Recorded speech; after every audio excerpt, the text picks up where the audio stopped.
Alors, tout ceci a des conséquences capitales. Parce qu'à première vue, c'est malheureusement comme cela que beaucoup de professionnels de la philosophie le considèrent, et là je ne pense pas loin de là au seul phénoménologue, mais pour beaucoup de philosophes, il y a souvent un malentendu chez les philosophes. Souvent les non-philosophes comprennent mieux Deleuze que les philosophes, parce que les philosophes sont gênés par une chose chez Deleuze, c'est que d'un côté il se prétend philosophe de l'expérience, et d'un autre côté, les expériences qu'il donne en exemple, les expériences sur lesquelles il s'appuie pour penser l'expérience, ont l'air d'être toujours des expériences de seconde main. Jamais des vécus, jamais des relevés d'expérience faits par Deleuze lui-même. Mais il va nous renvoyer à tel romancier, à telle scène de roman. Il s'agit par surcroît de personnages fictifs. Ou alors il va nous renvoyer à un film, à une scène de film, etc. Donc, Deleuze, pour reprendre la fameuse expression de Husserl, a l'air de n'avoir jamais accès aux choses mêmes, ou de ne jamais nous donner accès aux choses mêmes. Alors je crois que ceci est tout à fait faux et repose sur un malentendu. Et il est capital, je crois, de le comprendre si on ne veut pas continuer à se représenter le travail de la pensée avec, disons, un siècle de retard. Quand est-ce que... Je crois qu'il faut poser la question, d'autant plus que Deleuze a utilisé, et pas seulement ironiquement, à plusieurs reprises, l'expression « chose même ». Je dirais, quand et comment allons-nous aux choses mêmes chez Deleuze ? Eh bien, la réponse est toute simple, d'après ce que je viens d'esquisser. La chose, pour Deleuze, c'est toujours un complexe actuel-virtuel. Un complexe d'actualité et de virtualité. Et ce complexe, dit-il, nous ne pouvons l'appréhender que dans un cristal. Comme j'ai dit tout à l'heure, le cristal, à mes yeux, c'est le concept esthétique essentiel de Deleuze. Qu'est-ce que c'est ? Disons, pour rester dans des choses forcément un peu simples ou un peu générales, c'est un type de signe, c'est-à-dire un type d'agencement formel dans un matériau quelconque, qui peut être le son, qui peut être l'image, qui peut être les mots, qui peut être à la limite le concept. Bon. C'est un type de signe où ce qui est en acte, c'est-à-dire ce qui se donne, est inséparable de quelque chose qui ne se donne pas, qui ne peut pas se donner. Et réciproquement, de sorte qu'il y a comme la mise en circuit d'un actuel et d'un virtuel qui circulent l'un autour de l'autre, chacun appelant l'autre. Bon. Alors, ce qui compte, c'est que le virtuel n'est pas quelque chose qui soit donné, mais il faut toujours le créer. Si vous voulez, avec Deleuze, il n'y a plus de donation, au sens où la phénoménologie en parle. Le cristal est affaire de création de signes. Il s'agit de produire ces signes tels qu'un actuel renvoie toujours à un virtuel, à quelque chose qui ne peut pas être donné, à quelque chose qui par conséquent ne peut pas être recueilli dans l'intimité d'une conscience. Et quand je dis que ce type de signe peut se créer dans un matériau quelconque, y compris le concept, j'ai l'air là de déborder de ce que par rapport à ce que je viens de dire, c'est-à-dire concept strictement esthétique.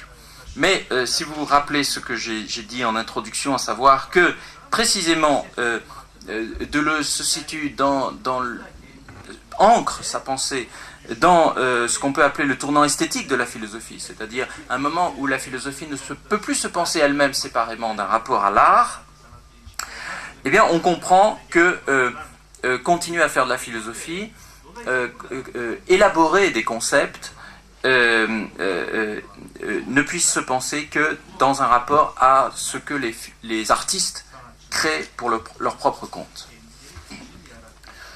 Sans qu'il soit nécessaire, je le précise, que le philosophe soit en même temps artiste. Tout à l'heure j'ai parlé d'une lignée de philosophes artistes, certains ont été les deux, Schiller par exemple, Sartre, Nietzsche à certains égards, on pourrait en citer d'autres, enfin les noms ne me viennent pas, mais il y en aurait évidemment d'autres.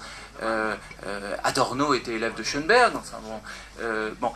Mais quand Deleuze pousse jusqu'au bout les concepts les conséquences de la notion nietzschéenne de philosophe-artiste, on voit bien que la question n'est pas simplement de mener deux carrières à la fois, d'être d'un côté philosophe et de l'autre côté artiste, mais d'être philosophe en artiste, de pratiquer la philosophie comme un art, en quelque sorte. Alors, à partir de là, on commence, je l'espère, à comprendre que pourquoi il est tout à fait conséquent que Deleuze n'aborde pas les contenus d'expérience à partir de lui-même, sauvagement, en faisant lui-même des analyses introspectives de ses propres vécus de conscience. S'il le faisait, il ne serait pas conséquent par rapport à sa propre conception de l'expérience. Il est conséquent que Deleuze n'entreprenne aucune réduction phénoménologique à partir de ses propres vécus de conscience. Je veux dire qu'il ne serait pas un philosophe sérieux compte tenu du problème de l'expérience tel qu'il le pose s'il ne pensait pas l'expérience à partir d'œuvres d'art. Bien plus, étant donné la manière dont il redéfinit le problème, à savoir l'expérience est essentiellement rare, essentiellement exceptionnelle, improbable, invivable. À la fois elle n'a pas lieu tout le temps, et elle n'a pas lieu seulement dans la conscience, si bien qu'on a besoin du recours au signe pour la recueillir. Eh bien, le mirage qui se présente pour nous est celui qui consisterait à se dire donc je vais chercher en moi-même des contenus exceptionnels. Ça serait l'autre contresens, si vous voulez, sur Deleuze. Le premier contresens, je rappelle, consisterait à dire tous les vécus qu'invoque Deleuze ne sont que des contenus de seconde main. Donc il se prétend philosophe de l'expérience, mais il ne l'est pas. Le phénoménologue, lui, analyse ses propres vécus de conscience, il a affaire à l'expérience, il a affaire aux choses mêmes. Ce serait le premier contresens. Deuxième contresens, ça serait de se dire, bon, Deleuze nous dit, contrairement au phénoménologue, l'expérience n'est pas de l'ordre du vécu ordinaire, c'est de l'ordre du vécu exceptionnel, à la limite de l'invivable. Cherchons donc en nous ces contenus exceptionnels. Or, c'est précisément ce que Deleuze a dénoncé avec force comme fausse littérature. Les faux écrivains, les faux romanciers, c'est ceux qui écrivent parce qu'ils prétendent avoir quelque chose d'exceptionnel à raconter. Ils prétendent avoir une vie, si vous voulez, plus intense que d'autres, d'avoir une vie plus intéressante. C'est le narcissisme pour Deleuze. Le narcissisme si fréquent dans la production littéraire. Bon, mais c'est partout comme ça, dans la production philosophique aussi. C'est-à-dire que comment définir ces faux écrivains selon Deleuze? Ce sont des gens qui rassemblent des vécus, proposent la représentation de vécus énormes, si on peut dire, mais qui, si énormes soient-ils, n'en conservent pas moins la forme du vécu. C'est-à-dire, ils ne nous libèrent pas de la forme du moi qui est inadéquate à l'expérience, ils ne font que grossir ce moi, jusqu'à l'apoplexie. Car encore une fois, le moi n'est pas le maître des expériences. Je crois que c'est vraiment le cœur de ce que Deleuze a à dire à propos de l'expérience. Le moi n'est jamais le maître des expériences. Les expériences ne se constituent pas dans un sujet. Mais les expériences, au contraire, impliquent la limite de tout moi. Et donc le contenu d'une expérience ne peut jamais avoir la forme du moi, ou se laisser recueillir par le moi. Encore une fois, il faut toujours créer des signes appropriés pour le penser.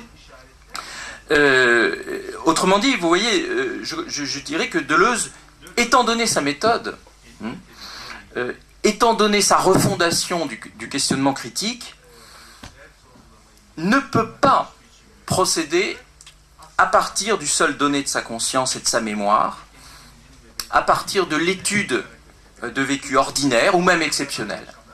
Mais il faut qu'il lise Proust, qu'il lise Kafka, qu'il lise Artaud, qu'il regarde Bacon, qu'il regarde Rossellini, etc. En d'autres termes, si nous suivons Deleuze, nous devons cesser d'imaginer que l'art, le roman, le cinéma nous livrent seulement des contenus de seconde main, où lorsque le philosophe s'adresse à l'art, ce sont en quelque sorte pour se dispenser d'avoir à faire les descriptions d'expérience par ses propres moyens. Voilà donc, si vous voulez, sommairement, pourquoi je crois qu'on peut parler d'un ancrage esthétique de la pensée de Deleuze. Et je vous remercie beaucoup de votre patience et de votre attention.